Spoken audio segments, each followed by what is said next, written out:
what I mean? You know what I'm talking about? So I don't know what I'm going to do, so I run up, because there's no bathroom down there, I run up to the server's washroom, and I rip off my pants, and I rip off my underwear, and I stick them in the sink, and the pink soap. The pink soap, pink, and it's cold water, it's not pink, oh God, all my underwear.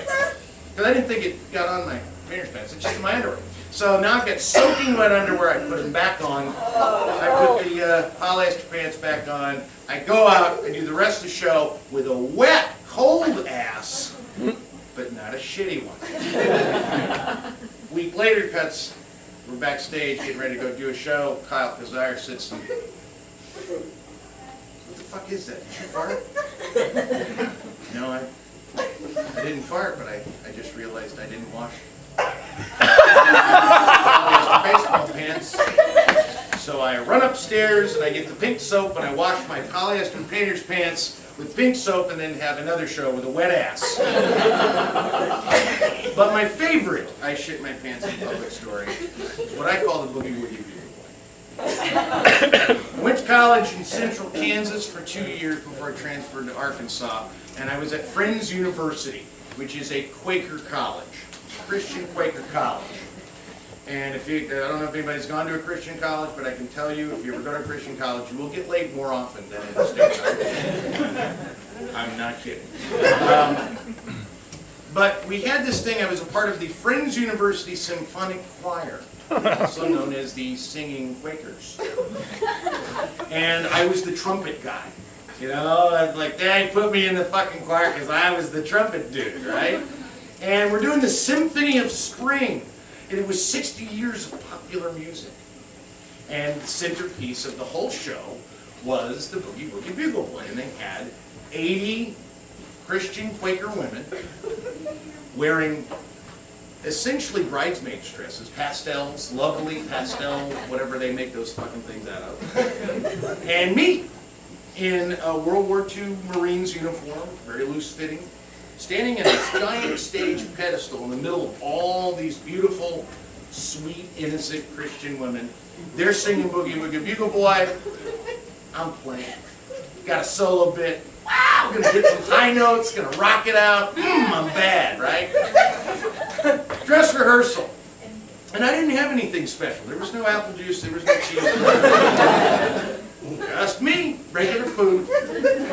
We're doing the dress rehearsal. He was Trump man, not Chicago way. They're having so much fun and they're so fresh and dewy and all. And I'm and we get to and I hit this high F sharp and a butt nugget pops out of my ass. Like clay, like a ball of shit clay. And I'm wearing boxer shorts, and I'm wearing loose wool pants, and I realize it, it's like, wah!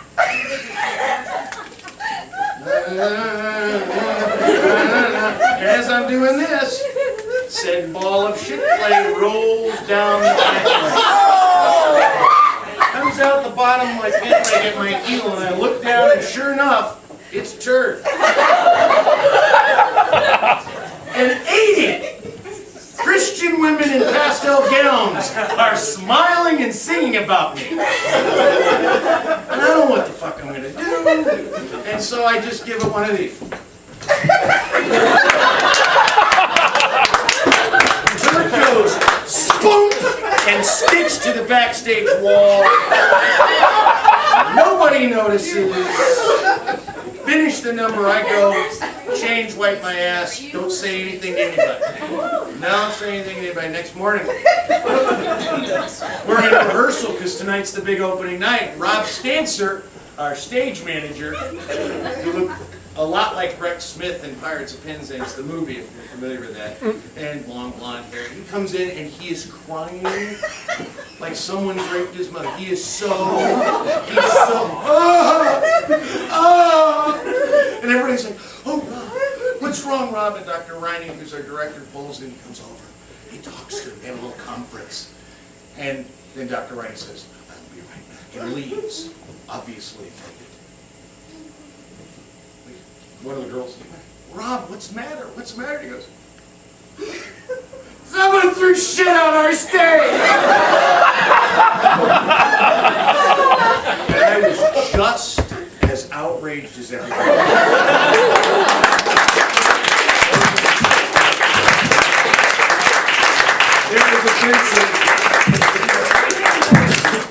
Those are true stories. Those are offensive stories, yes. Now something a little more thoughtful. Something a little less robust. Something I had to take notes on. And I'm going to use the microphone because it makes me feel like Garrison Keillor. My mother had been married 6 times and divorced 6 times by the time I was 13 years old. True. First was my father, 17 years old, Stan Hall, white trash, Harley Davidson family, hair down to the asshole. My mother was 15 when he knocked her out. Now, my grandfather, James Bowen, was not a very flexible or forgiving man. He was the son of a Baptist fire and brimstone Ozarks preacher. He went into World War II and survived the invasion at Normandy and a 3-year tour as a machine gunnery sergeant in Patton's 2nd Army. Came home and his job was he was an oil rigger and a drunk. And not a very nice guy, and certainly not a very good father, according to my mom. And he kicked her out. She was pregnant, she was gone. Kicked her out, 15 years old, still a freshman in high school, and sends her to Millington, Tennessee, where my dad, having no options, had joined the Navy to go to Vietnam. And I was born in a naval base. My crib was a dresser drawer. And originally my mom decided to name me Coop DeVille Hall. But my Aunt Vicky absolutely would not have that. Tore up the original birth certificate and named me after my uncle, Don, and my father, Ray, that was his middle name, Hall. And after Vietnam, my dad made it, had a case of the clap and a monkey on his back, and was not in the best of shape. Stuck around long enough to impregnate my mother one more time, had my sister Vicky. By the time I was about 4 and a half, somehow, and I actually don't really recall this, he was out of the picture. The divorce happened. Husband number 2 was Dennis. Now Dennis was a disco guy. He was a fashion guy. Very into the silk shirts with the big lapels. And we had a big banana seat. If anybody knows what a banana is, look it up, you can find it on eBay. Big banana seat, awful green shag carpeting in the apartment. And Dennis met my mother. He was a patron of the Circus, which was a go-go bar in Wichita. Yeah, they have them there too. They have a porn theater there too, by the way, in Wichita, Kansas. And kind of shacked up with him, and then he married her. And the thing about it, Dennis was very fashionable. He was very controlling, and he turned out to be an amazingly physically abusive asshole who beat my mother and put her in the hospital several times just because he could. We escaped from Dennis at 3 o'clock in the morning one night with all our possessions in garbage bags and my mom's AMC brown Gremlin. Number 3, we moved to get away from Dennis, actually, to Arizona. Peoria, Arizona. They have one of those too. And Mom hooks up with Bill. Bill was a dead-on look-alike to John Denver. Bill smoked cigars, and what he did for a living was he played an accordovox, which is an electric accordion, in nightclubs. Mom's not got the greatest taste in men, if you're figuring this one out yet. Bill actually left my mom because he missed living with his mom. Then we had Frank. Frank was a dentist, and Frank was very dutiful, but he was incredibly dull, and my mom just didn't want to be with him.